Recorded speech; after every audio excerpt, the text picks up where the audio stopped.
প্রিয় সাংবাদিক ভাইয়েরা, রাত তো অলরেডি 11টা বেজে যাচ্ছে, তারপর আজকে আপনাদেরকে ডাকতে হয়েছে। আসলে আজকে রাত্রে 12টার পর থেকে নির্বাচনী প্রচারণা বন্ধ। আপনারা সবাই জানেন এবং আপনারাই কভার করেছেন, আজকে বুরহানুদ্দিনে হাই স্কুলের মাঠে আমাদের নির্বাচনী সর্বশেষ সমাবেশটি হয়েছে। এই সমাবেশে বুরহানুদ্দিনের প্রতিটি ইউনিয়ন থেকে জনগণ এই সমাবেশে অংশগ্রহণ করেছে।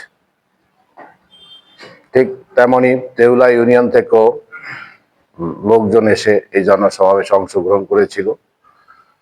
তবে সমাবেশ শেষে যখন বাড়িতে ফিরছিল, তখন মজমের হাট পৌঁছার পরে ওই এলাকার লোকজন সেখানে তারা, যেহেতু একটি বিশাল সমাবেশ থেকে তারা ফিরেছে, সেখানেও তারা বিএনপির স্লোগান দিতে দিতে ওখানে গিয়েছে।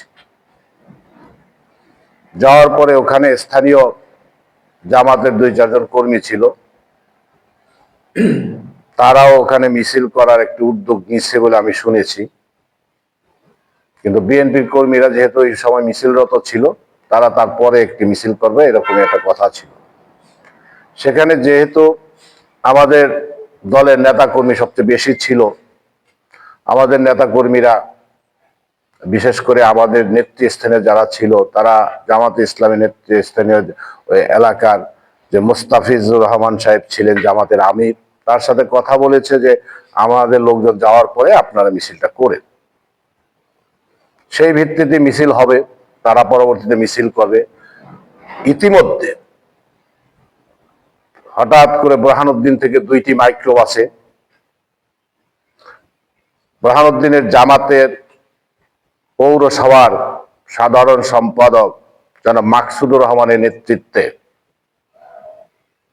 2টি মাইক্রোবাসে ভরে তারা অস্ত্রশস্ত্র নিয়ে মজম বাজারে হাজির হয় এবং সেখানে তাদের সকলের গায়ে এমন পোশাক পরা ছিল যে তারা হয়তো প্রশাসনের কোনো লোকজন, নিরাপত্তা রক্ষী এসে তারা গিয়েছে, তাদের কাছে লাঠি ছিল, রড ছিল, তাদের গাড়ির ভিতরে বগি ডাটা ছিল। স্থানীয় লোকজন যেটা দেখেছে, তারা ওখানে নেমে আমাদের লোকজনকে হুমকি ধমকি দিছে এবং অনেককে হত্যারও হুমকি দিয়েছে। এই যে গ্রুপটি মাকসুদুর রহমানের নেতৃত্বে গেছে, সেখানে হেলাল উদ্দিন ছিল, যে ঢাকা মহানগর ছাত্র শিবিরের নেতা। শাহিন, সে ছাত্র শিবিরের নেতা।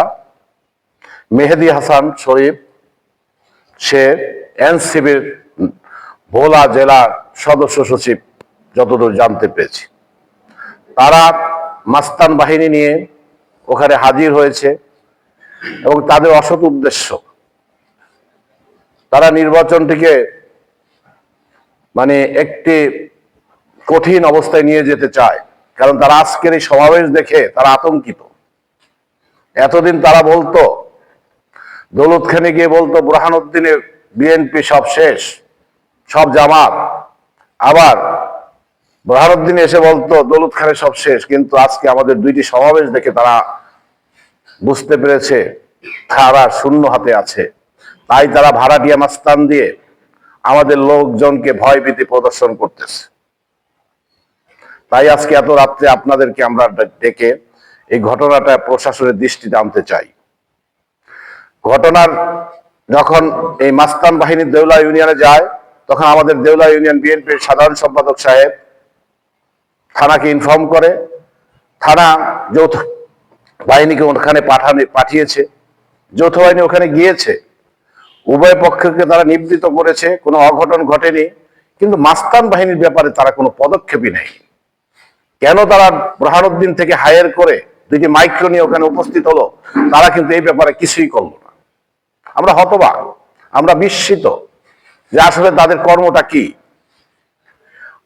এইভাবে যদি ভীতি প্রদর্শন করে, তাহলে 12 তারিখের নির্বাচনের সাধারণ জনগণ ভোট দিতে যাওয়াটা তাদের জন্য মুশকিল হয়ে যাবে। জামাতে ইসলাম যখন এখানে তাদের ভোটের অবস্থানটি জেনে গিয়েছে, এই জন্য এরা এখন ভোটটিকে বানচাল করতে চায়।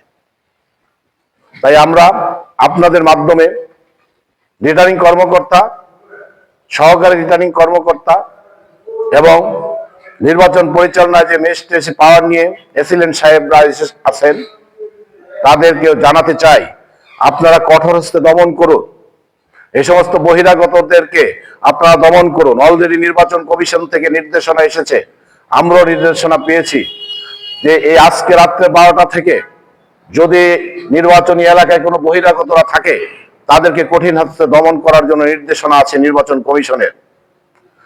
আমরা ইনশাল্লাহ আমরা এই এলাকার ভোটার, আমরাও সজাগ থাকব।